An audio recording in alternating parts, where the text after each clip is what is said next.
It is said that if you find an abandoned oil barrel and place it on a wooden frame, you can actually make a simple and practical electric truck. By the end, you'll definitely be impressed by the young man's skills. First, the young man welds a handmade front wheel rack onto the front of the oil barrel. Then he finds a body frame and cuts off the extra parts. After that, he welds an iron rod with screws on both ends. Once assembled, it is positioned next to the main frame. This becomes the rear wheel structure. Next, the master welds some connecting accessories on the back of the oil barrel. The process is delicate, so it's important to pay attention to the details. After assembling everything, the young man performs a test run.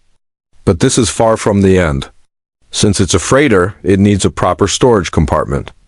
So he cuts an opening on the oil barrel and installs a valve switch. He then creates a footrest using iron rings and steel bars, making it easier for the freighter to stop and stabilize at any time, because it's an electric freighter.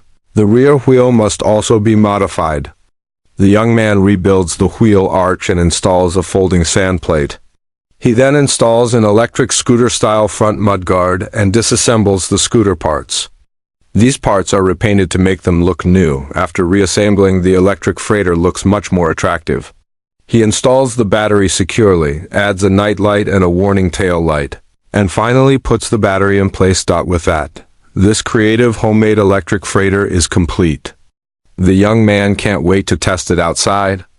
Everything works smoothly, whether on straight paths or sharp turns.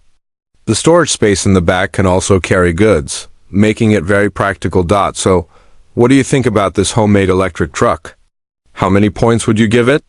Feel free to leave a comment.